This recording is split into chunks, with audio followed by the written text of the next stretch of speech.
Sciences Po. Bonjour à toutes et à tous. Je suis Delphine Grouest, je suis directrice de l'Institut des compétences et de l'innovation de Sciences Po, dont notre beau centre d'écriture et de rhétorique est partie intégrante. Nous avons le plaisir aujourd'hui de présenter le deuxième événement du cycle de conférences Écrire, éditer que nous avons lancé en octobre.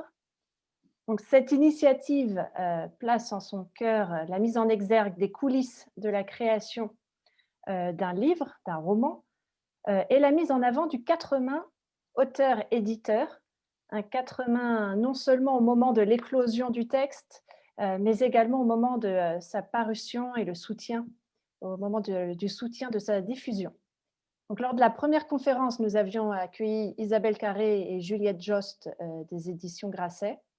Aujourd'hui, nous avons le grand plaisir de recevoir Alexandre Gallien et son éditrice aux éditions Michel Lafon, Maïté Ferracci. Merci à vous et bienvenue. Merci, bonjour. Bonjour. Avant de laisser la place à ce dialogue, permettez-moi de vous présenter. Donc, Maïté Ferracci, après avoir poursuivi un cursus de lettres modernes à la Sorbonne, tu t'es tournée vers le monde de l'édition. Tu rejoins ainsi les maisons d'édition Odile Jacob, Ramsay et Magnard Jeunesse. Après l'obtention de ton DESS, qui est l'ancien Master 2 pour les plus jeunes parmi nous, d'ingénierie éditoriale et communication, tu deviens éditrice pour les éditions Flammarion Jeunesse. Et en 2012, tu intègres les éditions Michel Lafon, dont tu es aujourd'hui l'une des directrices littéraires. Tu accompagnes aussi bien des auteurs d'essais scientifiques, de témoignages que de romans. Donc, tu es l'éditrice de plusieurs auteurs et autrices comme Agnès Martin-Lugan, Laure Manel et depuis peu d'Alexandre Gallien qui est assis à côté de toi. Donc Alexandre, les étudiants du Centre d'écriture et de rhétorique te connaissent bien car 20 d'entre eux suivent ton atelier d'écriture de création depuis septembre 2020. Tu as un parcours tout d'abord international puisque tu as effectué le collège et le lycée en Chine. Après avoir lu ton dernier roman, je me doute que tu as aussi effectué un séjour en Afrique. Tu pourras nous en dire un petit peu plus avant. Donc, tu choisis de te lancer dans des études de droit et de criminologie, tout en suivant les enseignements du cours Florent. En 2015, tu intègres les rangs de la police judiciaire de la préfecture de Paris, qui va inspirer d'ailleurs tes romans, tu nous en parleras. Mais la plume te rattrape. Tu choisis de soumettre un manuscrit au jury du prix du Quai des Orfèvres en 2019. Et c'est ainsi que tu deviens le plus jeune lauréat du prix du Quai des Orfèvres pour ton roman Les cicatrices de la nuit, qui sera ensuite publié chez Fayard. Donc, tu te consacres aujourd'hui à l'écriture et tu viens de publier en septembre 2020 Le souffle de la nuit aux éditions Michel Lafon. Donc, il s'agit de la suite des cicatrices de la nuit, une suite particulière parce que cette fois, c'est Maïté Ferracci qui t'accompagne comme éditrice et nous nous doutons que cette collaboration ne va pas s'arrêter là. Merci à tous les deux d'avoir accepté notre invitation et de nous avoir suivis dans l'organisation de ce webinaire en espérant pouvoir vous retrouver en direct très prochainement entre nos murs à la rue Saint-Guillaume. Chers étudiantes et étudiants, vous aurez l'opportunité de poser vos questions via le chat. N'hésitez pas à me les adresser. Je les relayerai par la suite pendant cette conférence. Mais nous avons aujourd'hui, comme les étudiants sont vraiment au centre de cette initiative du Centre d'écriture et de rhétorique, je souhaite remercier Neila Kelifi, qui est une étudiante de l'École d'affaires publiques et qui participe au cours d'écriture de création dispensé par Alexandre Gallien, d'avoir accepté d'être la porte-parole des étudiants de cet enseignement du Centre d'écriture et de rhétorique. Elle pourra prendre la parole en deuxième partie de conférence et je la remercie et je remercie tous les étudiants qui ont préparé l'intervention avec nous. Cher Alexandre, je me tourne vers toi pour la première question. Maïté, tu auras le droit à la deuxième, prépare-toi. Alexandre, peut-être revenir sur ce début. Peux-tu revenir sur le moment où tu as décidé de te lancer dans l'écriture. Une écriture, tu vas pouvoir nous expliquer cette première expérience, une expérience qui t'a mené ensuite à écrire, puis à envoyer le manuscrit des cicatrices de la nuit dans le cadre du concours du Quai des Orfèvres. Car, comme nous le verrons, il y a un avant et un après cet envoi du manuscrit au jury du prix du Quai des Orfèvres. La parole est à vous. Merci. Alors d'abord, merci à toi Delphine de nous recevoir et d'avoir organisé ce webinaire qui est très réussi techniquement et c'est un plaisir vraiment de parler ici. Mon histoire avec l'écriture, moi, elle remonte au moment où j'ai appris les premières lettres de l'alphabet, hein, finalement, parce que j'ai toujours, à partir du moment où j'ai appris qu'on pouvait faire des mots et des phrases, je me suis mis à raconter des histoires. En revanche, mon histoire avec l'édition et le moment où j'ai eu envie de faire lire des textes, ça remonte à 2015, quelques semaines, 2 mois après mon affectation à la PJ. Je venais à ce moment-là de rencontrer celle qui allait devenir mon épouse par la suite, Marie Talva. Et on s'est lancé dans l'écriture d'un roman à 4 mains, qui a été ensuite publié chez Plomb 2 ans et demi plus tard, en avril 2018. Ensuite, une fois cette première expérience réussie, on a écrit un deuxième roman à 4 mains, et en parallèle de cela, je me suis lancé dans l'écriture des cicatrices de la nuit, que j'ai ensuite soumis au jury du prix du Quai des Orfèvres. Merci Alexandre. Et justement, la rencontre avec Maïté, qui est ton éditrice actuelle chez Michel Lafon, on pourrait penser qu'elle s'est réalisée après l'obtention de ce prix, mais finalement, il y avait un petit rendez-vous aussi avant. Vous aviez décidé de commencer cette collaboration avant même d'avoir cette magnifique réponse du jury du Quai des Orfèvres. Maïté. Tout à fait, parce que c'est ça qui est très amusant, c'est que moi j'ai rencontré Alexandre déjà dans le cadre d'un salon, qui était le salon de Saumur, qui est d'ailleurs un salon placé sous l'égide du livre et du vin, voilà, qui est un très joli salon. Et il se trouve qu'effectivement, c'était son tout premier salon, il venait présenter Comme des Bleus, ouais, avec Marie Talva, et qu'à la faveur d'un dîner, nous avons échangé, Marie et lui, nous avons discuté, parlé de ce premier roman, parlé beaucoup littérature, dit des bêtises aussi, il faut bien le dire. Et on s'est retrouvés à la faveur d'une dédicace qui était la dédicace de l'une des auteurs avec qui j'ai le plaisir de travailler, Léa Wiezemski. Et là, Alexandre m'a parlé d'un roman de littérature générale, qui, ma foi, avait l'air très intéressant, mais j'en suis restée là puisque pour moi, il était très très bien dans sa maison d'édition. Sauf que quelques temps plus tard, j'ai appris qu'il souhaiterait me faire lire ce roman. Et c'est comme ça qu'il m'a envoyé quelques pages et que la rencontre véritablement professionnelle autour du texte s'est faite.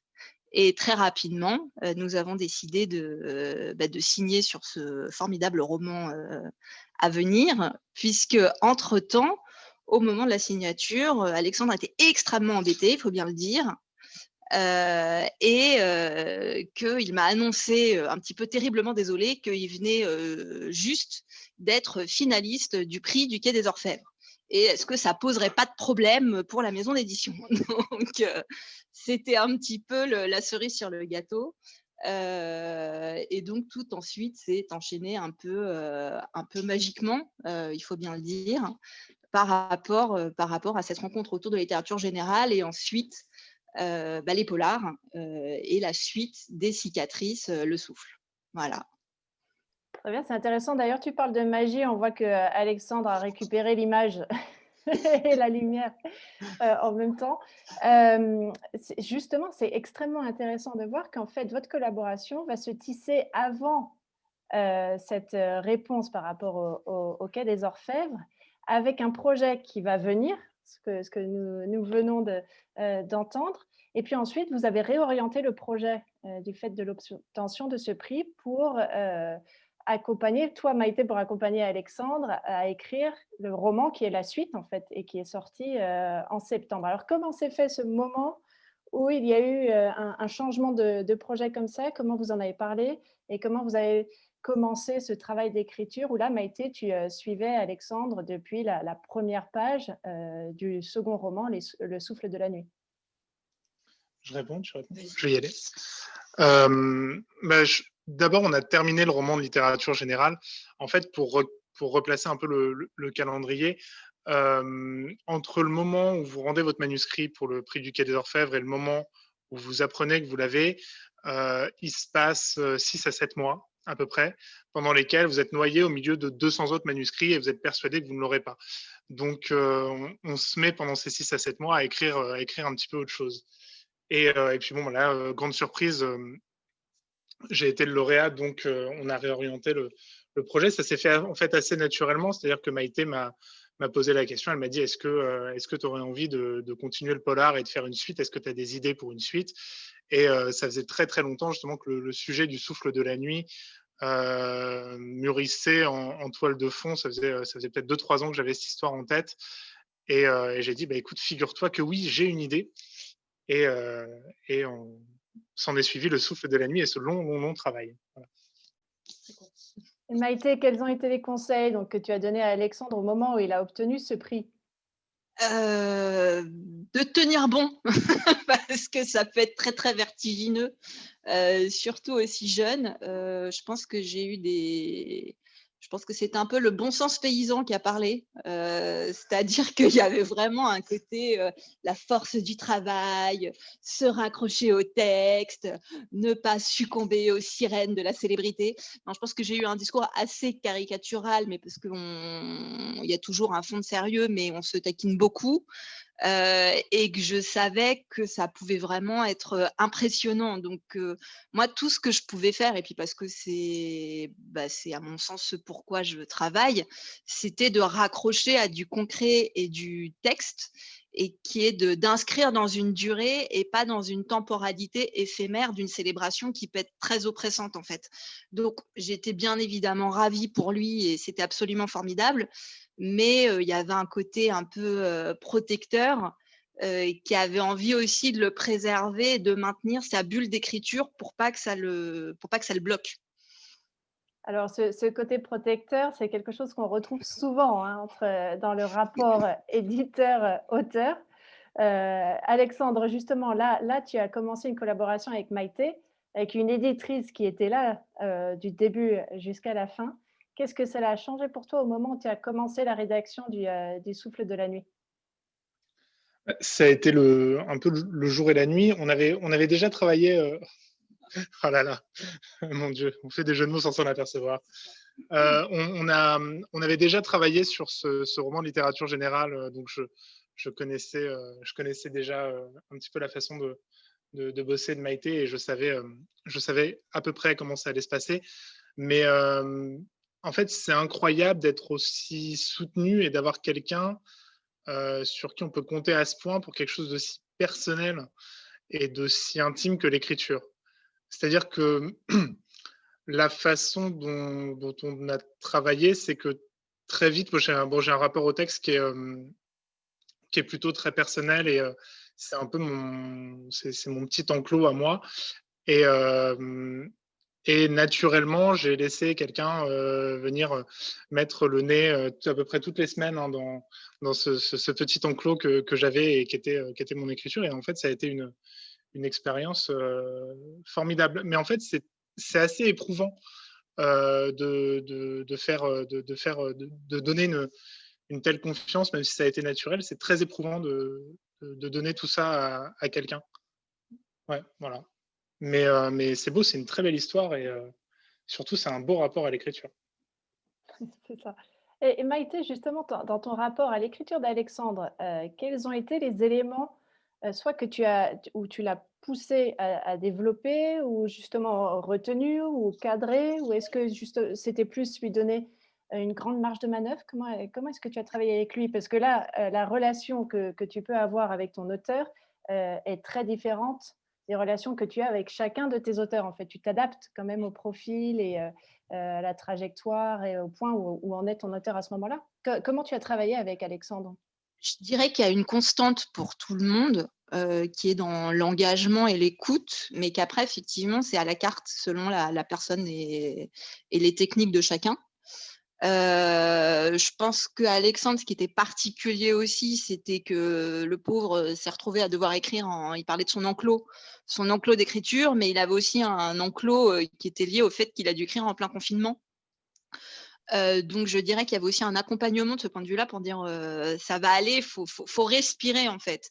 C'était le livre s'appelle «Le souffle de la nuit», mais je pense que ça a été un leitmotiv aussi. C'est un leitmotiv du jour, pour maintenir une respiration, en fait. Alors que tout le monde entier retenait son souffle, lui, il avait une espèce d'obligation de respiration, et c'était de pouvoir lui permettre de donner de la voix à un moment donné où tout était assourdi. J'aurais tendance à voir les choses un peu comme ça. Après son écriture, c'est que parfois, justement, on peut avoir des inhibitions, ou on peut avoir des jours où on est content ou plus ou moins content, où les personnages, nous échappent ou au contraire, se réservent. Donc c'est d'essayer de dire, tu n'es pas seul. En fait, l'éditeur, il est là en soutien, en accompagnement. C'est un partenaire qui maintient pour donner une assise, pour y aller, pour lutter contre le caractère qui peut être angoissant et inquiétant de la solitude de l'écriture, qui est pas évidente en fait. Ce solipsisme d'un seul coup pour en plus donner la voix à plein de gens différents, surtout dans des intrigues sombres, c'est pas évident. Donc je dirais que c'est avant tout une présence en fait. C'est une présence qui doit aussi s'effacer. C'est une présence qui se veut bienveillante. Mais c'est la présence avant tout et permettre de donner de la voix, de pousser la voix en fait. Oui, exactement. Et justement, là, tu accompagnais aussi Alexandre dans ce style du polar. Est-ce que toi, tu as une manière d'accompagner qui est un petit peu différente ou des conseils ou pour toi, des éléments qui sont absolument clés dans la construction d'un polar par rapport à un roman de littérature générale? Oui et non, c'est-à-dire que c'est avant tout, déjà c'est un auteur qui va être dans sa construction. Alexandre, il a une articulation et une aisance dans la structure qui fait que pour ça, il a quand même, en soi, il a besoin de personne. C'est qu'il va se nourrir des échanges pour rebondir et aller plus loin là où il a déjà des facilités, en fait. Et après, moi, je dirais que la différence, enfin, je trouve toujours des points communs sur tous les types de livres. Mais c'est parce que c'est mon obsession, moi, qui va se jouer sur la question de la justesse. Ça va le faire rire parce que je le répète tout le temps, mais ce qui me fait rire, c'est que j'avais suivi également la rencontre entre Juliette Jost et Isabelle Carré, et c'était un mot qui revenait beaucoup, juste. Et en fait, ça, c'est une constante à tous les ouvrages. Il faut être juste, ou du moins, il faut être dans une vraisemblance qui va faire la différence. Et donc, dans du polar, c'est qu'à mon avis, c'est toujours pareil. C'est une question de, il ne faut pas en faire trop. Pour rester dans le vrai, et rester dans le vrai, c'est pas forcément l'ultra réalisme, c'est la vraisemblance à un univers en fait. Et ce qui est compliqué, la difficulté, c'est la mesure dans le polar, parce que je pense que c'est très tentant de pouvoir aller dans le noir ultra noir et que c'est très compliqué d'être sur le fil, de dire des choses dures, de dire des choses fortes. La complexité aussi, c'est comment on amène le psychologique dans l'intrigue, parce qu'il y a toujours aussi cette histoire de mesure et de justesse sur trouver le bon équilibre entre psychologie des personnages et intrigue machiavélique. Je dirais que c'est ça la difficulté, mais qui finalement s'adapte à tous les types d'ouvrages. Mais là, on le sent particulièrement parce qu'il y a toujours une mécanique de l'intrigue. Mmh.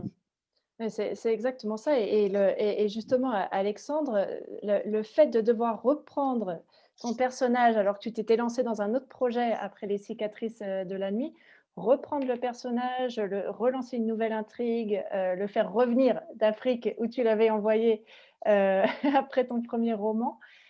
Comment, cela s'est passé pour toi en termes d'inspiration? Est-ce que ça a été quelque chose où tu as été très à l'aise dans une fluidité, où il a fallu que tu reconstruises quelque chose presque comme si c'était une première histoire avec ces personnages qu'on connaît maintenant bien? En fait, le rapport avec le personnage, je le comparerais un peu à de l'amitié. C'est-à-dire que vous pouvez avoir des amis que vous n'avez pas vus depuis 10 ans, 15 ans, et vous allez vous revoir et ça va être exactement la même chose. Et vous allez avoir quelqu'un que vous n'aurez pas vu depuis 3 mois et ça va être un peu poussif et il va falloir construire quelque chose et essayer de chercher à se réinventer. Et en fait, avec le personnage de Valmy et tous les autres personnages des cicatrices de la nuit et du souffle de la nuit, ça s'est fait en fait très naturellement et très vite. J'ai pas eu forcément besoin d'aller chercher des choses. En revanche, j'ai eu envie d'aller chercher plus loin. C'est-à-dire que j'ai pas eu besoin de retrouver des sensations que j'avais avant, mais j'ai eu envie de pousser plus loin la psychologie. J'ai eu envie de le connaître plus, de le connaître mieux, comme un ami en fait. Ouais, c'est ça. On a des rapports avec ces personnages qui sont un peu équivalents avec ceux de la vraie vie. Et oui. Et justement, Alexandre, maintenant que toi, tu donnes un enseignement, où en fait, tu as un rôle un petit peu comme celui qu'expliquait Maïté dans l'accompagnement d'un auteur. Là, tu accompagnes nos jeunes plumes du Centre d'écriture et de rhétorique. Est-ce que tu vois des points communs entre ce que peut te donner Maïté comme accompagnement et ce que toi, tu peux apporter aux étudiants qui suivent ton cours? En sachant qu'il y en a beaucoup d'entre eux qui sont parmi nous aujourd'hui et on entendra bientôt Neila Khelifi pour relayer leurs questions. Mais je dirais même que les lunettes et le côté corse en moins, je suis un dédoublement de Maïté Ferracci pendant mes cours. Non, en fait, je me sers énormément de la façon dont je travaille avec Maïté parce que je trouve qu'il n'y a pas meilleure façon d'accompagner une plume, qu'elle soit débutante ou pas. Et c'est vrai que Maïté a eu la gentillesse d'intervenir pendant une partie d'un de mes cours. Et ça a été vraiment, j'ai l'impression que pour mes étudiants, ça a été pas mal de redites. Et puis donc Maïté disait des trucs, puis moi j'étais là, j'étais à côté dans la même configuration. Je dis, bah voilà, je vous l'avais dit, je vous en avais parlé de ça, hein, vous vous souvenez? Donc non, je pense que oui, j'ai beaucoup appris de Maïté et je pense que c'est un travail en revanche qui est tout à fait différent parce que pour le coup, là, on doit rentrer dans le petit enclos d'écriture des autres. Et quand on rentre dans un espace aussi intime, il faut le faire à pas de loup. Il faut le faire tout doucement. Il faut pas le faire avec des gros sabots. Et ça a été ça le vrai défi. Et toi, Maïté, le fait d'être venue dans le cours d'Alexandre pour une séance, rencontrer les étudiants, tu peux nous en dire un petit peu plus? Ah, moi, j'ai adoré. J'en profite, ils étaient tous formidables. Hein, pour ceux qui nous écoutent, c'était un moment très enrichissant. Bah oui, je pense que nos propos se complétaient complètement, mais c'est pas exactement qui reprend ce que j'ai dit. C'est que je pense que c'est aussi à l'origine de notre rencontre et de notre relation, c'est qu'on partage énormément de conceptions et de valeurs quant à la notion d'écriture, de voix et de personne, en fait. Ça va ensemble et sur l'importance aussi d'être précautionneux parce que c'est très compliqué. Il faut être très prudent par rapport à la voix de quelqu'un. Il faut lui laisser sa place, il faut permettre de l'installer, il faut accompagner aussi pour laisser, ça commence tout doucement et puis il faut surtout gagner en souffle, gagner en ampleur, là encore, mais il faut y aller, il faut respecter aussi le rythme de la personne. Et c'est aussi pour ça qu'on se retrouve. Donc, ce n'est pas une technique particulière. Par contre, on se retrouve, je pense, dans cet accompagnement.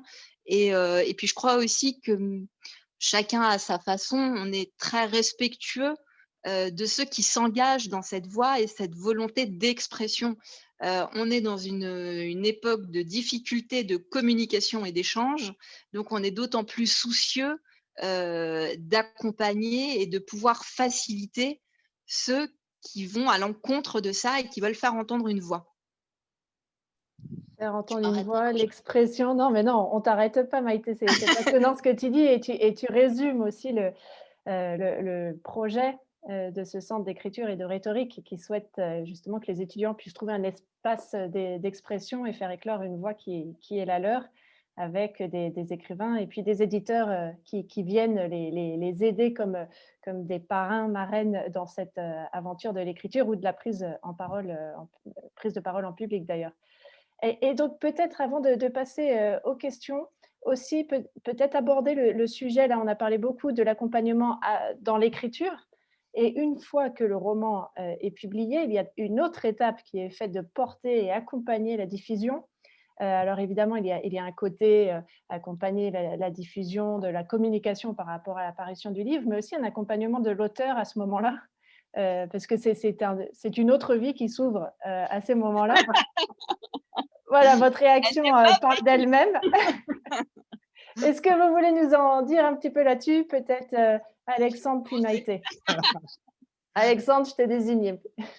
Ouais, je vais y aller parce qu'après, ça va être ma fête. C'est vrai qu'il y a, je pense qu'il y a quand on sort un roman, c'est une période extrêmement angoissante.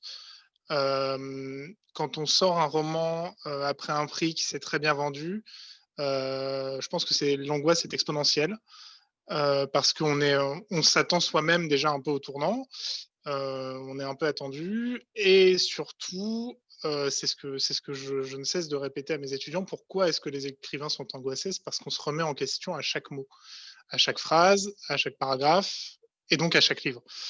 Et quand on a un livre qui est en librairie, que personne ne l'a encore lu, on a super peur d'être complètement passé à côté. Alors, on se dit, mais peut-être que tout le monde s'est trompé, peut-être que finalement, je ne suis qu'une énorme imposture. Et c'est là qu'arrive l'accompagnement de l'éditrice. Et c'est là que le recul que peut avoir Maïté et son expérience servent énormément. C'est-à-dire que j'aurais envie que tout soit parfait en termes de promo, etc. Et en fait, c'est bien d'avoir quelqu'un en qui on a une confiance absolue qui nous dit non mais attends, ça c'est déjà génial, cette presse-là c'est déjà incroyable, tu ne te rends pas compte de tout ce qui se passe, et qui nous permet de prendre un tout petit peu de recul et de relativiser aussi sur certaines angoisses qui sont pas mal liées au trac en fait. Ouais, sortie sur scène. Maïté. Je pense qu'effectivement, on ne dira jamais assez à quel point c'est violent et angoissant de sortir un livre, en fait. Je détesterais être à leur place, hein.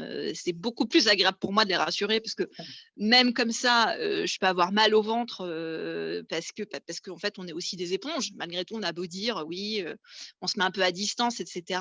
Non, quand on est à ce stade-là, finalement, la distance qu'on a réussi à trouver par rapport au texte, là, on partage tout. On est des éponges émotionnelles.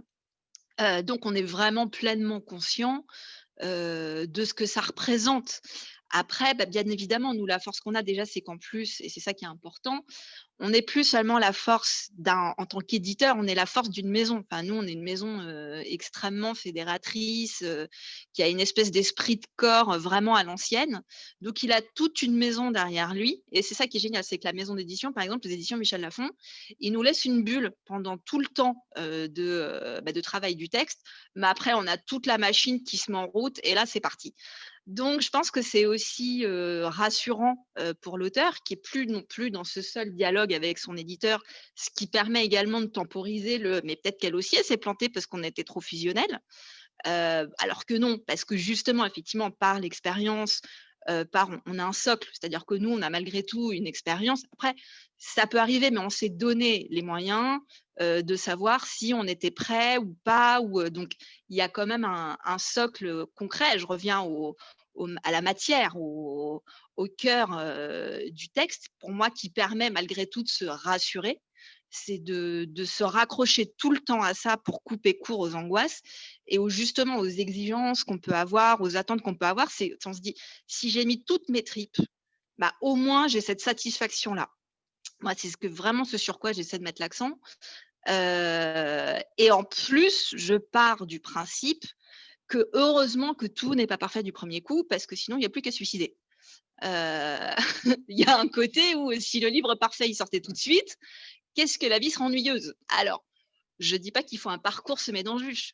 Plus ça se passe bien, mieux c'est, mais il faut en garder un peu sous le pied. Il faut avoir l'idée qu'on puisse progresser, qu'on puisse se remettre en question, mais dans les bonnes conditions. Ce doute ne doit pas être destructeur, il doit être productif. Mais c'est pas pour rien, Alexandre m'en est témoin, que j'ai une petite passion pour le mythe de Sisyphe. Je suis profondément convaincue qu'il faut imaginer Sisyphe heureux. Donc, on n'est pas obligé d'attendre l'éternité, mais partant de ce principe, effectivement, on est là aussi pour rattacher à du concret, à un contexte qui est difficile, mais où il se passe quand même des choses, où c'est déjà une chance incroyable, où il y a déjà une reconnaissance. Et puis voilà, je reste justement une indécrottable optimiste qui fait que le talent et le travail finissent toujours par payer et payent déjà en fait. Ça, c'est une belle leçon que tu donnes, peu importe le projet, mais c'est vrai que par rapport à l'écriture, c'est tout à fait pertinent. Je pense que tous les apprentis auteurs ou les jeunes auteurs que nous avons parmi nous pourront s'y reconnaître. Alors justement, en parlant de jeunes, Neila, est-ce que vous souhaitez vous connecter? Voilà Neila, qui est donc une étudiante qui participe au cours d'Alexandre Gallien, et je vais donc la remercier d'abord parce que je lui transmets le relais pour partager les questions des camarades. Merci Neila, à vous. Merci Delphine. Donc effectivement, j'ai la chance de suivre le cours d'Alexandre sur le roman noir ce semestre. Et aujourd'hui, c'est à moi qu'incombe la lourde tâche de relayer les questions des étudiants. Avant ça, je voulais remercier Maïté d'être venue nous voir dans le cours il y a quelques semaines. Je sais que ça a été une expérience très enrichissante pour nous aussi. Et de pouvoir commenter, d'avoir des commentaires d'une éditrice sur nos textes, c'était assez exceptionnel. Donc merci encore.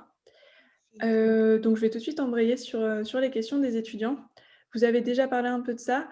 Donc là, c'est une question de Malo et Lou qui se demandent en fait comment, en tant qu'éditeur, et ça fonctionne aussi pour Alexandre qui est un petit peu notre éditeur ce semestre, comment trouver la juste distance pour accompagner l'auteur et faire évoluer un texte sans pour autant se l'approprier? Et comment est-ce que vous arrivez à faire des critiques constructives?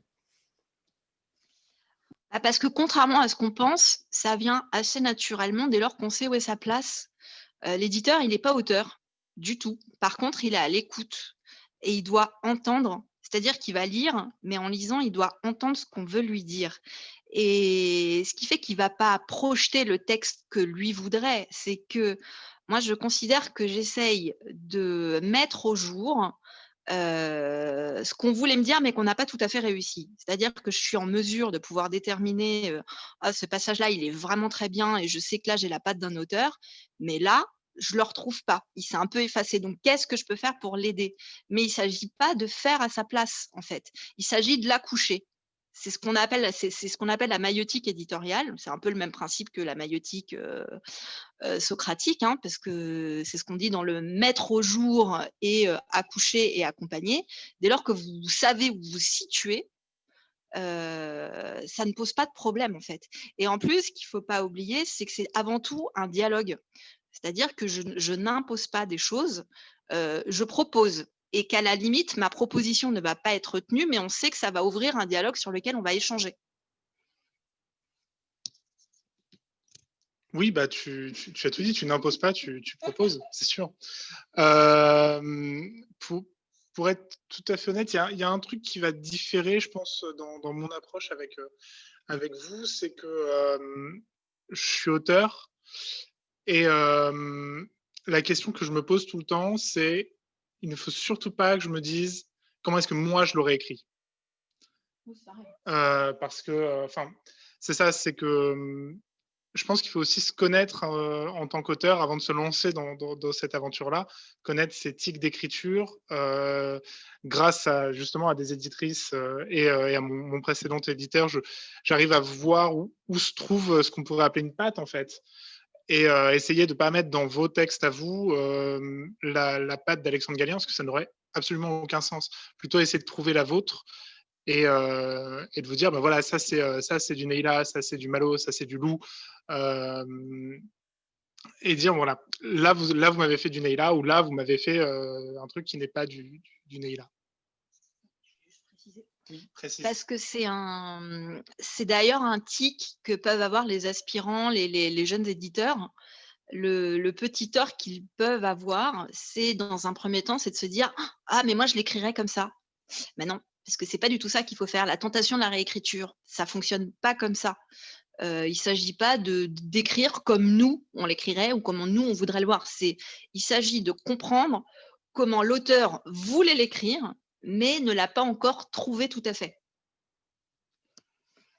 C'est vrai que c'est un vrai exercice en fait d'équilibriste d'être les deux. Il y a des gens qui font les deux avec un talent incroyable, et je suis très très très admiratif de ces autrices et auteurs qui arrivent à être d'excellents éditeurs à côté. Voilà. Ouais, c'est ça, c'est qui cloisonne, mais c'est une force. Oui, c'est ça, c'est comme les ghostwriters ou les. Pardon. Neila, vous pouvez poser une autre question, ensuite je prendrai une du public en chat. Donc là, je vais vous demander peut-être d'essayer d'inverser les rôles. Nicolaos se demandait, si on demandait à Maïté d'écrire un roman noir sur le monde de l'édition, et qu'Alexandre, vous seriez celui en charge de l'éditer. Donc pour Maïté, à votre avis, sur quoi est-ce que... quel serait l'objet vraiment de votre roman et quelle violence est-ce que vous mettriez en avant? Et Alexandre, à votre avis, quelles ouvertures, quelles recommandations est-ce que vous seriez amené à faire à Maïté? Il joue avec le feu à travers cette question quand même. Justement, la question ne se pose pas véritablement en ces termes,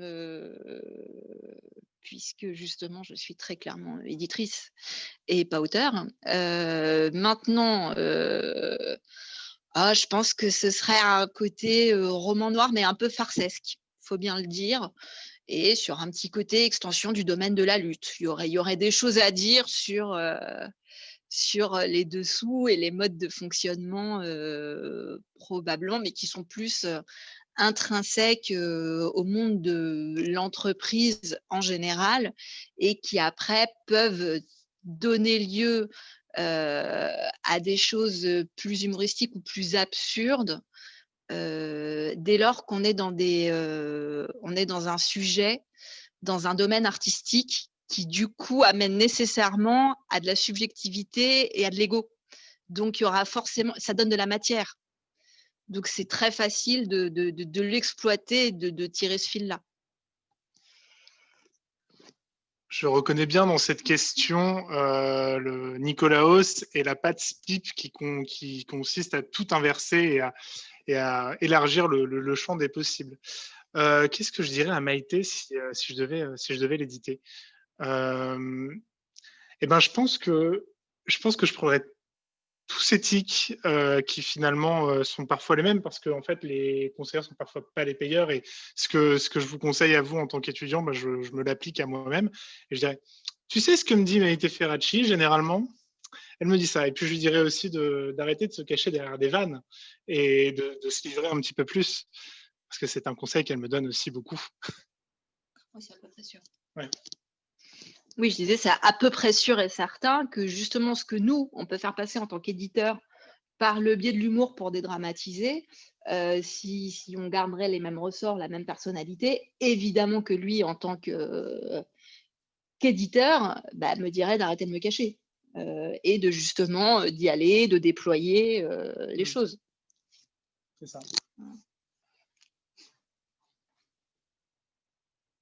Justement, Maïté, avant de rendre la parole à Neila, on va relayer des questions du chat qui ont à voir par rapport à ta trajectoire à toi. Alors, on sait que c'est une trajectoire d'éditrice, t'en fais pas là, on ne va pas parler, on va parler de la future trajectoire d'autrice.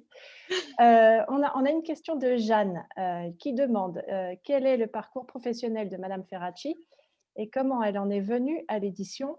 Et je me permets de croiser cette question avec une autre question que nous avons reçue, notamment de Frédéric, qui demande, en tant qu'éditrice, comment diriez-vous que s'est formée et a évolué votre compétence critique au fil du temps?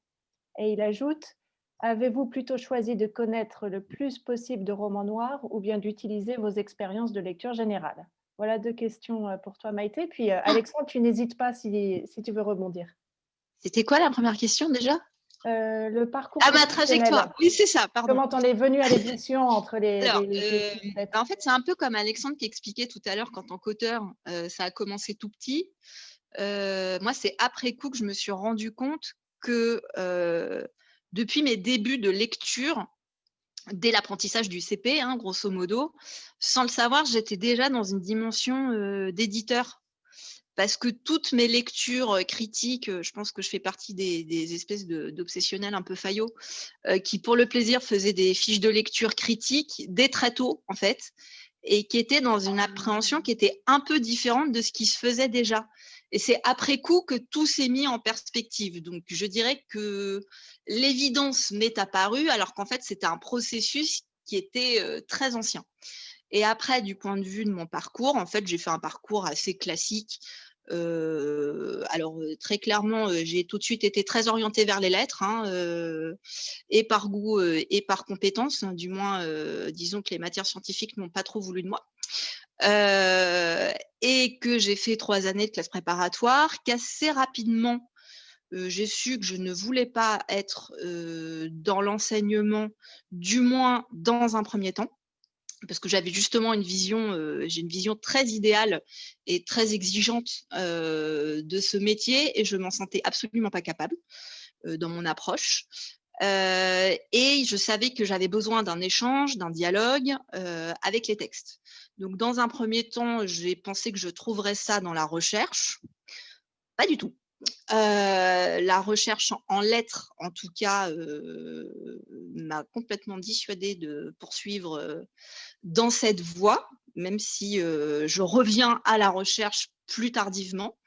Et fort de cette découverte, je me suis dit, bah tiens, je vais essayer de voir quels sont les métiers qui s'offrent à moi. Et c'est comme ça qu'à l'époque, je parle d'une très très lointaine époque, où quand nous étions à la fac, nous avions le droit de faire des stages d'une durée qui était celle qui nous convenait à l'entreprise et à nous dans à peu près tous les secteurs. Et c'est comme ça que je me suis tournée vers l'édition, parce qu'il y avait une envie, mais avec ce côté un peu sacral et mythifié qui est la fameuse légende de si tu n'as pas d'entrée, si tu n'as pas de contact, jamais ce monde ne sera accessible. Alors en fait, pas du tout. Hein, à chaque fois, moi, ça a été d'une espèce de rapidité, de simplicité confondante. Donc, je suis la preuve vivante que non, ce n'est pas forcément comme ça que ça se passe. Et qui se trouve que dès mon premier jour de stage aux éditions Odile Jacob en 2001, j'ai eu la révélation, je me suis dit, c'est ma place. C'est là où je suis, c'est là où je veux être, c'est là où ça se passe, ça réunit tout, il y a tout qui est là en fait. Et tout s'est mis en place. Et à la suite de ce stage, juste pour voir, parce que j'avais travaillé d'abord en service de presse, j'ai voulu aller voir du côté journalisme, parce que comme j'étais beaucoup en relation avec les journalistes et que je voulais voir l'autre versant, voir comment ça marchait, donc je suis allée voir, c'était très intéressant, mais très clairement, j'avais identifié que non, c'était vraiment l'édition. Dans le doute, je suis quand même allée travailler en librairie pour voir aussi comment c'était, parce que je voulais une appréhension globale de la chaîne, et ça m'a renvoyé à chaque fois à l'édition, parce que pour moi, ça réunissait tout en fait. Donc, du point de vue mon parcours, c'est comme ça que ça s'est fait. Et qu'à chaque fois, effectivement, dans cette espèce de naturel de ce que j'apprenais, je proposais pour de nouveaux stages qui m'amenaient sur une autre expérience, ce qui m'a amené effectivement à mon DESS, et que moi, j'ai eu la chance justement, j'ai été diplômée en septembre et j'étais en CDI en février. Dès ma première, en fait, j'ai envoyé une candidature. Et puis c'était en CDI, et puis voilà. Et puis je suis restée 7 ans chez Flammarion. Ça s'est fait comme ça. Donc c'est un parcours qui à la fois pour moi me paraît très classique et traditionnel, et qui en même temps peut sembler atypique par rapport à ce qu'on en dit, par rapport à ce qu'on peut dire du milieu. Mais après, ça n'est que mon expérience à moi. Ensuite, pour en revenir à la deuxième question de mon rapport à la littérature et au noir, c'est un mélange. C'est un mélange des deux, parce que en tant qu'éditeur, justement, au bout d'un moment, c'est comme si toutes nos lectures deviennent une espèce de gros livre géant où tout se recoupe. On mélange plein d'histoires, c'est que d'un seul coup, on a l'impression que ça, c'était dans tel livre, mais en fait, pas du tout. C'est que vous avez recréé un livre par rapport à toutes vos lectures. Et c'est-à-dire que moi, toutes mes références se nourrissent de tout et de tous les genres et de tous les domaines. Alors, bien évidemment, dans le cadre du noir, je vais aller réancrer par rapport à une contextualisation. Par exemple, il se trouve que précisément, en fait, je me rends compte aussi que je ne peux pas m'empêcher de lire pendant que j'édite certains ouvrages. Je vais avoir un corpus, j'ai gardé des habitudes de prépa en fait. Sans le savoir, de manière complètement intuitive, je vais me constituer un corpus bibliographique qui va me permettre de réfléchir par rapport au sujet que je suis en train de traiter. Donc, dans le cadre du polar, là, il se trouve que je me suis plongée dans la correspondance de Manchette, où j'ai été un peu obsessionnelle, il faut bien le dire, avec cette correspondance, mais à bon escient. Mais dans le même temps, je suis retournée à Julien Gracq en lisant, en écrivant, parce que bizarrement, lui, il était dans une gestion de son prix, et je le conditionnais en lui parlant de Julien Gracq qui avait tout envoyé valdinguer et qui dénonçait la dictature des prix. Ou à l'inverse, j'étais obligée, j'étais contraint et forcée à lire Baptiste Morisot sur la piste animale, et il ne comprenait pas du coup ma fascination pour ce philosophe qui s'est lancé dans la piste animale. Il ne voyait pas du tout le rapport. Je disais, mais si, tu vas voir, c'est hyper important. Et alors qu'en fait, une fois que tu l'as lu, tu as bien vu le rapport, en fait. Mais oui, mais figure-toi que ça m'a un peu servi, parce que Baptiste Morisot est un philosophe qu'on étudie à SPIP, à Sciences Po. Et tu m'as aussi demandé de lire Nastasia Martins, Croire aux fauves. Ouais, incroyable. Mais c'est vrai qu'en fait, je me suis un peu laissé porter en me disant, je ne comprends pas pourquoi est-ce qu'il y a une histoire, enfin, elle me fait lire une histoire d'ours en Sibérie ou une histoire où on se confond avec des fauves pour un polar qui se passe à Barbès. Et finalement, ça a vraiment beaucoup, beaucoup servi. J'aime beaucoup le commentaire de Maïté qui nous montre que la littérature, déjà on savait qu'il n'y avait pas de frontières, mais là le fait de se créer des livres en croisant toutes ces différentes lectures, j'aime beaucoup le concept. Donc merci pour cela, ça nous ouvre encore des horizons nouveaux. Leïla, je vous repasse la parole. Merci. Au sujet justement de votre relation auteur-éditeur, est-ce que vous pensez qu'il y a une hiérarchie entre vous? Est-ce qu'il y en a un qui va avoir le dernier mot? Et si jamais ça existe, comment est-ce que vous décririez en fait l'équilibre de pouvoir qui se fait quand vous travaillez sur le texte? Et j'y pense aussi, ça c'est peut-être davantage pour Maïté, une question de Marion qui se demandait si jamais l'auteur a déjà un public, est-ce que vous allez le pousser dans une certaine direction pour son prochain ouvrage pour répondre aux attentes du public? Je te laisserai pour la première partie. Ouais, je pense que le dernier mot se fait pas sur une relation hiérarchique, mais sur le côté caractère ombrageux, pas caractère ombrageux. Et j'ai une peur bleue de Maïté, évidemment. Non, alors en revanche, je pense que la relation d'un auteur et d'un éditeur, justement, elle est rare parce que c'est une relation qui est basée sur l'écoute. Et donc, il n'y a pas vraiment quelqu'un qui a le dernier mot. Enfin, c'est vraiment cette réponse est sponsorisée par le Conseil général du Calvados. C'est une réponse de Normand. Mais ouais, je pense vraiment qu'il n'y a pas un moment où l'un de nous a joué. Pourtant, il y a eu des tonnes de désaccords, des tonnes de dialogues. Mais il n'y a pas un moment où il y en a un qui a dit c'est moi l'auteur, c'est mon texte, je fais ce que je veux, ou toi, à contrario, tu as dit dis donc Coco, sans moi, ton texte n'est pas publié, donc c'est moi l'éditeur, je fais ce que je veux. Ça n'est absolument jamais arrivé, et je pense que ça n'arrivera jamais. Je pense que le moment où ça arrive, il faut arrêter de travailler ensemble, en fait. Voilà, c'est comme dans un mariage, finalement, ou dans une... Enfin, c'est vraiment c'est une relation, c'est une fusion entre deux personnes. Et à partir du moment où ça devient un bras de fer, il faut que tout s'arrête le plus vite possible. Oui, c'est exactement ça. C'est que c'est pas un rapport d'autorité, en fait. C'est vraiment un rapport d'équilibre. C'est un rapport d'équilibre des forces au service d'un texte et au service aussi d'un auteur. Mais on n'est pas dans un rapport de pouvoir, il n'y a pas de lutte de pouvoir, mais par contre, c'est de dialoguer. C'est celui qui a le pouvoir, c'est le dialogue, en fait, c'est l'échange. Le jour où il n'y a plus d'échange, effectivement, c'est qu'il faut mettre fin à la collaboration, en un sens. C'est que c'est lui véritablement qui anime, parce que de toute façon, on a un dialogue commun et un but commun, et comment dire, je ne sais plus ce que je voulais dire. Donc, mais si, c'est ce que j'allais dire, c'est qu'on peut avoir des désaccords, on peut ne pas être d'accord. Et ce que j'ai coutume de dire, c'est, je peux dire OK sur quelque chose avec lequel je n'étais pas d'accord, mais je vais rajouter à condition que ce soit bien fait. Ça ne me pose pas de problème que ce ne soit pas d'accord.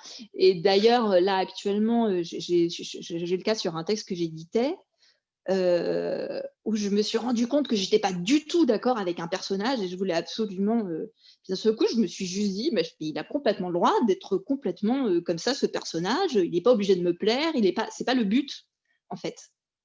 C'est pas du tout le but. Par contre, il faut que ce soit juste, une fois encore, et que ce soit bien fait. Il ne faut pas que ce soit timide. Il faut que ce soit assumé, en fait. Il faut que ce soit une parole toujours assumée.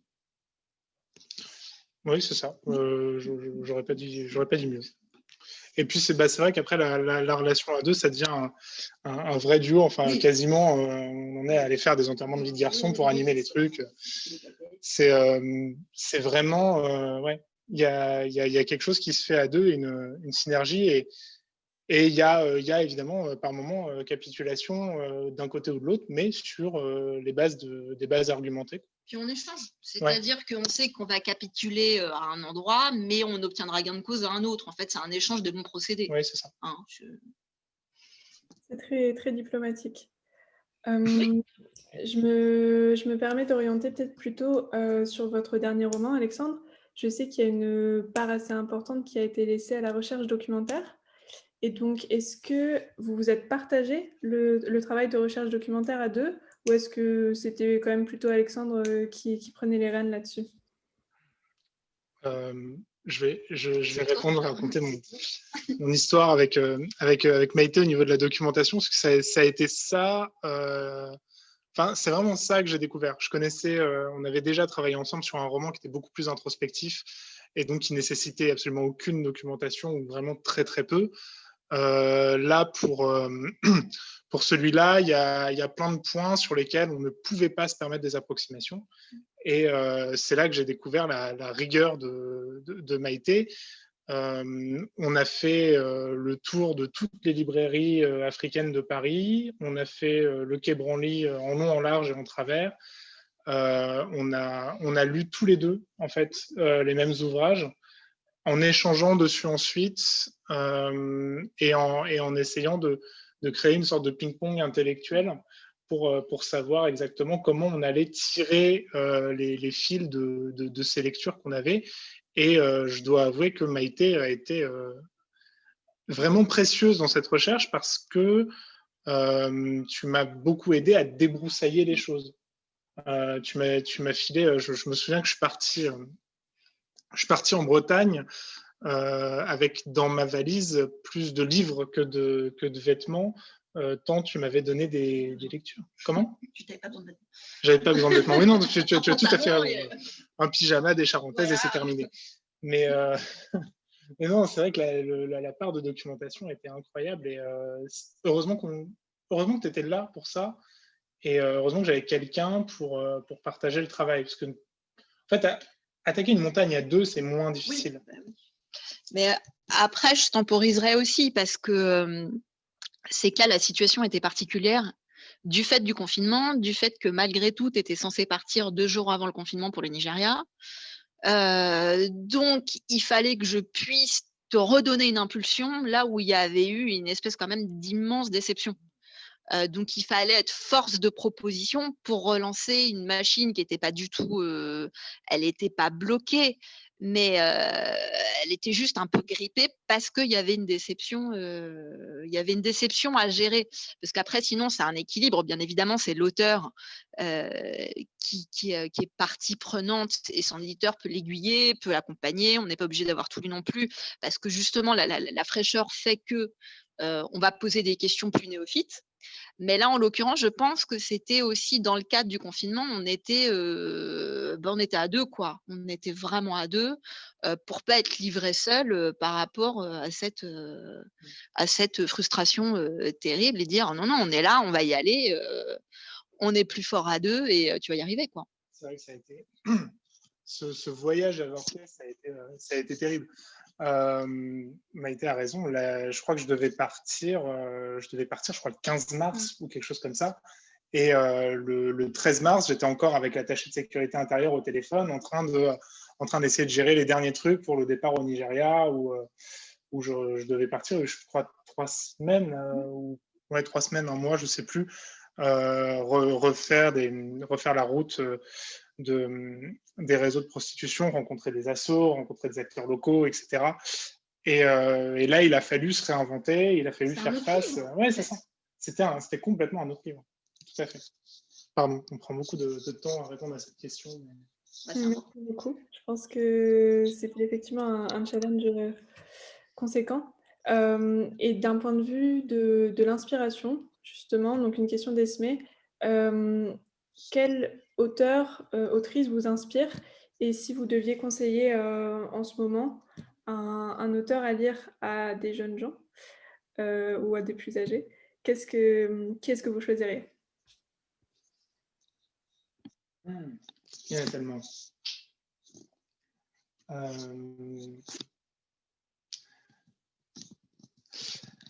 Il y a énormément d'auteurs et d'autrices qui m'inspirent.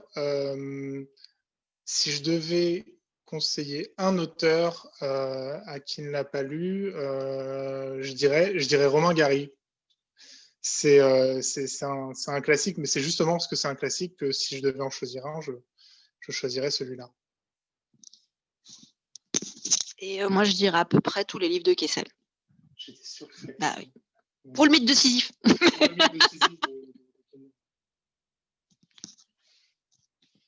Ok, merci beaucoup. Alors, j'ai une question qui est un petit peu plus orientée édition. Donc, Julien se demandait quelle est la productivité qu'on attend d'un auteur au sein d'une maison d'édition. Et peut-être dans le cas d'Alexandre, quelle durée est-ce que vous avez pu obtenir pour l'écriture de votre ouvrage? Est-ce que c'est une durée qui varie en fonction des auteurs? Comment est-ce que ça se passe? Quels sont les rouages de tout ça? Alors, déjà, je ne parlerai pas de productivité du tout. Mais ça, c'est personnel. Après, justement, ça va dépendre d'un auteur, ça va dépendre d'une date de publication envisagée, ça va dépendre de pas mal de cas de figure. Ça va dépendre de est-ce qu'on a déjà un ouvrage qui nous arrive écrit, et auquel cas on va déterminer le travail qu'il faut faire sur ce texte et déterminer une date de publication. Ou est-ce que ce texte va être à créer complètement dans un délai imparti? Alors là, par exemple, pour Le Souffle de la nuit, ça s'est fait sur 4 mois, ce qui est extrêmement court, alors que sur le roman de littérature générale, on va être sur 1 an et demi. C'est-à-dire que tous les cas de figure sont possibles, en fait, et de savoir s'il y a aussi une contrainte, entre guillemets, d'actualité de l'auteur, de la maison d'édition, de l'actualité aussi du monde environnant, pour déterminer la meilleure sortie. Mais voilà, ça s'adapte notamment sur le roman, parce qu'en plus, sur le roman, c'est bien vous avez tout un travail en parallèle une fois que le livre est édité, de le faire lire à un maximum de personnes, d'acteurs de la chaîne du livre, pour créer un engouement autour de celui-ci. Mais ça va être complètement différent sur du document, où vous pouvez avoir de l'enquête de longue haleine, ou ce qu'on appelle les quick books, où on va être en mesure, alors c'est sport, hein, mais on le fait, on va faire un livre en 1 mois et demi. Tout clé en main. C'est très variable. Un quick book. Ça, j'avais jamais entendu celle-là. C'est mignon, hein? C'est pas mal, QuickBook. Neila, une dernière question? Oui, alors, je vais finir sur une question personnelle. Encore une fois pour Maïté, je suis désolée Alexandre. Quelle marge de manœuvre est-ce que vous avez dans le choix, des auteurs avec qui vous souhaitez travailler? J'ai pas compris. Ma marge de manœuvre. Est-ce que Ah! vous choisissez vos auteurs ou est-ce que ça passe par d'autres canaux et vous n'avez pas vraiment le choix? Bah si, j'ai toujours le choix en fait. Enfin, j'ai la chance d'appartenir à une maison qui est beaucoup pour le dialogue et la discussion. Donc ça peut être aussi bien des auteurs que j'ai moi-même signés, mais là encore en accord avec la maison, c'est-à-dire que je l'ai fait au nom de la maison, comme c'est le cas avec Alexandre. Donc c'est là où je remercie ma direction, Michel Lafon, Elsa Lafon, et toute l'équipe derrière.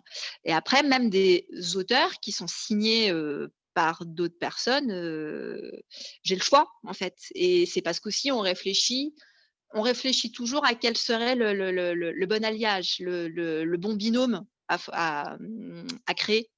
Donc en général, bah, j'ai toujours le choix en fait. Non, c'est un confort extraordinaire, hein. Est-ce que c'était différent dans les maisons d'édition que vous avez pu occuper auparavant? Bah, alors sur les maisons d'édition où j'étais en stage, c'était différent parce que j'étais dans un cadre de stage et de toute façon, tout ce qu'on me donnait à faire, je trouvais ça fantastique et formidable et je faisais mes armes et déjà, c'est juste absolument incroyable quand vous avez, à peine 20 ans et que vous voyez défiler, toute l'Académie française, vous réalisez qu'ils sont là en vrai devant vous et même leur ouvrir la porte, c'est fantastique. Donc progressivement, vous gagnez à chaque fois, c'est comme on passe un petit niveau comme dans les jeux vidéo, hein, et après chez Flammarion Jeunesse, déjà, c'était différent parce que c'est une structure de groupe, où donc tout est très hiérarchisé, tout très vertical, où c'est comme un peu une chaîne où vous êtes limité dans votre rôle et puis en plus, j'ai été, jeune éditrice. Après le plaisir et le dialogue avec le texte a toujours été le même, quels que soient les auteurs en fait. Enfin, il y a toujours eu ce jeu, c'est amusant parce que j'ai pas encore dit ce mot. Oui, c'est vrai. C'est vrai parce que c'est aussi une de mes marottes, c'est de parler de la notion de jeu, J-E-U et du plaisir, qui sont essentiels en fait, qui sont une démarche essentielle et pour l'auteur et pour l'éditeur et j'ai toujours coutume de dire, ça ne demande qu'à jouer et voilà. C'est Donc c'est juste qu'au fil des années et au fil de l'expérience qu'on acquiert, on a de plus en plus d'aisance et beaucoup plus les coups des franches, mais c'est pas tant lié, au métier ou à une structure que par rapport à votre personnalité qui se structure elle-même, il me semble. Et aussi parce que les éditions Michel Lafon sont super, mais ça c'est big up, de toute façon ils m'écoutent pas donc je peux le dire. Tu verras vite s'ils t'ont écouté là. Très bien. Merci beaucoup. Vient le moment un petit peu d'une conclusion. Alors d'abord, c'est un remerciement. Merci Neila d'avoir orchestré ces questions. Merci aux étudiants qui ont participé à cela et puis merci à tous ceux qui ont participé à travers le chat. Et puis bien entendu, un grand merci à nos deux invités du jour, Alexandre Gallien et Maïté Ferracci des éditions Michel Lafon. Ce qui a été passionnant à vous entendre, c'est que, c'est vrai, comme je le rappelais en introduction, l'un des objectifs de ces rencontres auteurs-éditeurs, c'est de pouvoir voir comment se joue une création, comment elle arrive, comment elle est soutenue, comment elle est développée, comment elle est clôt. Et avec vos échanges, on a aussi vu beaucoup de parallèles avec le rôle de l'éducation, de l'enseignement.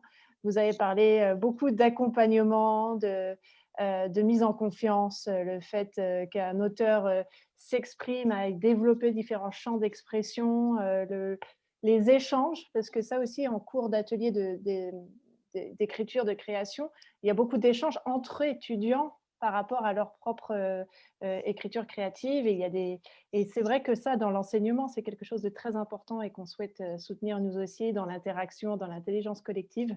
Donc, c'était très intéressant de vous entendre sur des champs qui résonnent à Sciences Po, au-delà du champ de la littérature.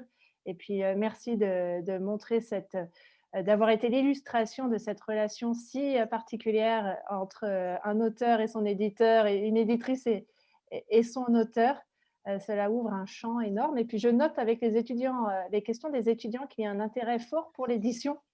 Donc, Maïté, merci d'avoir partagé toutes tes compétences et tes avis à ce sujet. Et puis, bien entendu, d'avoir accepté de participer à une séance de cours avec nos étudiants qui ont non seulement la chance d'avoir Alexandre Gallien pour eux pendant 12 séances qui les suit, mais aussi d'avoir pu te rencontrer et de bénéficier de tes conseils et avis.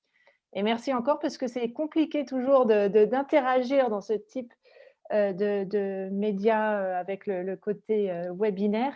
Merci à vous parce que ça a été très fluide et cela montre combien, voilà, maintenant on arrive à avoir des interactions très, très constructives, même à distance, mais on vous attend pour une rencontre en présentiel dès que l'on pourra, et puis une séance de dédicace qu'on organisera avec grand plaisir.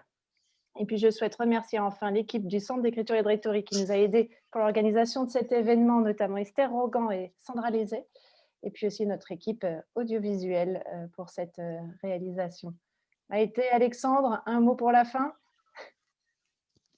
Je voudrais juste vous remercier parce que c'était un grand plaisir. J'étais très honorée, très touchée. Puis surtout pouvoir faire cet échange avec Alexandre. Parce que c'est vrai qu'on a un peu de mal à communiquer tous les deux. Donc, c'était un peu l'occasion de pouvoir se dire des choses. Non, véritablement, c'était un grand plaisir. Et vraiment, merci beaucoup. Merci également. Merci de nous avoir donné la chance de nous exprimer sur notre relation, ce qu'on verbalise jamais, donc finalement c'était intéressant. Et pour moi, le mot de la fin, ce serait il faut imaginer Sisyphe heureux. Voilà. Une très belle conclusion. Merci beaucoup et puis merci à toutes celles et ceux qui nous ont suivis aujourd'hui. Et puis à très vite pour les prochaines conférences, masterclass et événements du Centre d'écriture et de rhétorique, et bon courage à nos étudiants pour la fin de ce semestre et notamment les examens qui ne vont pas tarder à arriver. À très vite, merci encore, à bientôt. Sciences Po.